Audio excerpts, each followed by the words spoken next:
அமரர் கல்கி அவர்களின் சிவகாமியின் சபதம் 2ஆம் பாகம் காஞ்சியின் முற்றுகை. எல்லோருக்கும் வணக்கம். 2ஆம் பாகத்தின் 21வது அத்தியாயம் குதிரை கிடைத்த விதம்.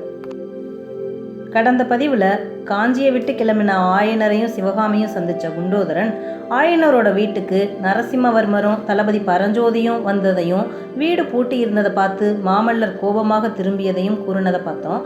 அப்போது சிவகாமியின் மனதில் குண்டோதரனுக்கு குதிரை எப்படி கிடைச்சிச்சு அப்படிங்கிற ஒரு கேள்வி எழுந்ததையும் பார்த்தோம். இப்போ குதிரை கிடைத்த விதம் என்ன அப்படிங்கிறத வாசிக்கலாம். அத்தை வண்டியில் ஏறிக்கொண்டதும் வண்டி புறப்பட்டது. மற்றவர்கள் பின்னால் நடந்து சென்றார்கள். குண்டோதரனும் தன் குதிரையின் தலைக்கயிற்றை பிடித்து நடத்தி கொண்டு வந்தான். அப்பா, குண்டோதரனுக்கு குதிரை எப்படி கிடைத்தது?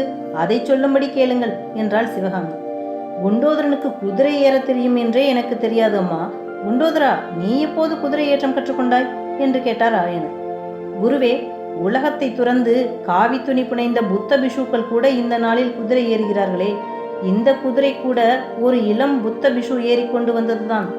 அந்த இளம் விஷுவை ஏரியில் தள்ளிவிட்டு நான் குதிரை மேல் ஏறி வந்துவிட்டேன் என்று குண்டோதரன் கூறி கலகலவென்று சிரித்தான். குண்டோதரன் சொல்லுவதெல்லாம் நாகநந்திக்கு கோபம் மூட்டுவதாய் இருப்பதைக் கண்ட ஆயனர், குண்டோதரா, இது என்ன? என் சிஷ்யன் என்று பெயர் வைத்துக்கொண்டு இப்படியெல்லாம் செய்யலாமா? கொஞ்சமும் நன்றாயில்லையே என்றார். சிவகாமி, அப்பா, குண்டோதரன் அப்படியெல்லாம் ஒன்றும் செய்திருக்க மாட்டான், வேடிக்கைக்காக சொல்கிறான் என்றார்.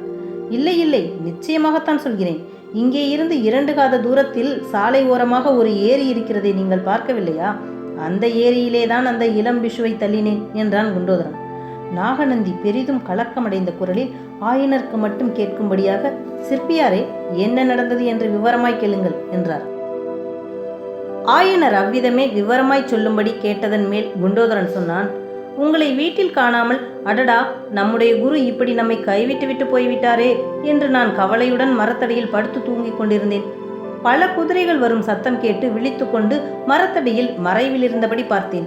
வந்தவர்கள் அனைவரும் அவசரமாய் திரும்பி போய்விட்டார்கள். அடடா, இவ்வளவு குதிரைகளில் நமக்கு ஒரு குதிரை கிடைத்தால் நமது குருவை போய் பிடித்து விடலாமே, கால்நடையாக போய் பிடிக்க முடியுமா என்று நான் கவலைப்பட்டு கொண்டு உட்கார்ந்திருக்கையில் ஒரு இளம் விஷு சற்று தூரத்தில் இருந்த இன்னொரு மரத்தடியின் மறைவிலிருந்து வெளியே வந்தார். அந்த வீட்டுக்கு நாகநந்தி அடிகள் வந்திருந்தாரா என்று என்னை கேட்டார். அப்போது தாமரை குளக்கரையில் இந்த அடிகளை பார்த்த நினைவு எனக்கு வந்தது. அவர் பெயர் என்னவோ எனக்கு தெரியாது. ஒரு பிஷுவை தாமரை குளக்கரையில் கண்டேன் என்றேன். இளம் பிஷு சற்று யோசித்துவிட்டு கிளம்பினார். வழித்துணை கிடைத்தது என்று சந்தோஷத்துடன் நானும் அவருடன் கிளம்பினேன். ஆனால் அந்த இளம் பிஷு என்னை ஏமாற்றி விட்டார். கொஞ்ச தூரம் போனதும் காட்டின் மறைவில் கட்டியிருந்த இந்த குதிரை மேல் ஏறிக்கொண்டு என்னிடம் சொல்லிக் கொள்ளக்கூட செய்யாமல் வேகமாக போய்விட்டார். ஆஹா, யாரை நம்பினாலும் நம்பலாம், புத்த பிஷுக்களை மட்டும் நம்பக்கூடாது. இதோ நம்முடன் வரும் அடிகள் நீங்களாக சொல்கிறேன் என்றார் குண்டோதரன்.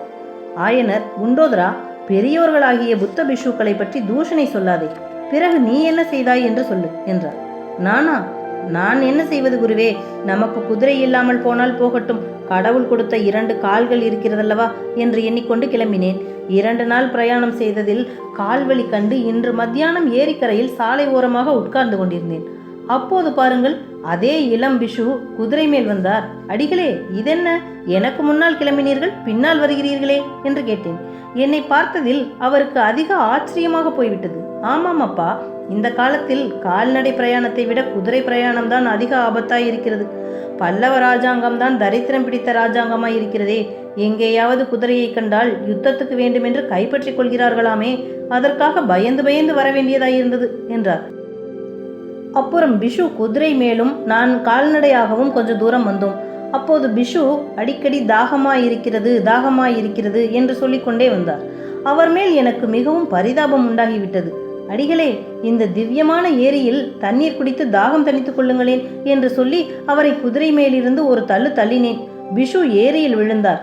அடடா, என்ன ஆனந்தமாக அவர் ஏரி தண்ணீர் குடித்தார் தெரியுமா? இதை கேட்ட சிவகாமியால் சிரிக்காமல் இருக்க முடியவில்லை. ஆயனர், அம்மா, இதென்ன அசந்தர்ப்பமான சிரிப்பு என்று அதட்டிவிட்டு, அடப்பாவி, அப்புறம் என்னடா செய்தாய் என்று குண்டோதரனை பார்த்து கேட்டார். குருவே, புத்த பிஷுவுக்கு தண்ணீர் கொடுத்து தாகத்தை தணிப்பது பாவமா என்றான் குண்டோதரன்.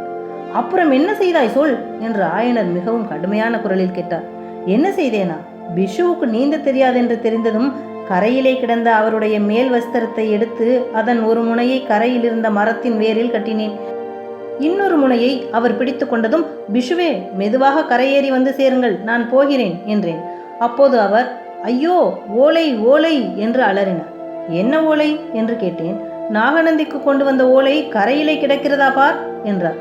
கரையிலே பார்த்தேன், ஒரு ஓலை கிடந்தது. அதை எடுத்து அவருக்கு காட்டி, ஓலை பத்திரமாய் இருக்கிறது, கவலை வேண்டாம் என்று சொல்லிவிட்டு குதிரை மேல் ஏறிக்கொண்டேன். அவ்வளவுதான், இங்கே வந்து சேர்ந்தேன் என்று குண்டோதரன் தன் கதையை முடித்தான். குரோதம் நிறைந்த குரலில் நாகநந்தி, ஆயனரே, தயவு செய்து உமது சீடனிடமிருந்து ஓலையை வாங்கி கொடுங்கள் என்றார்.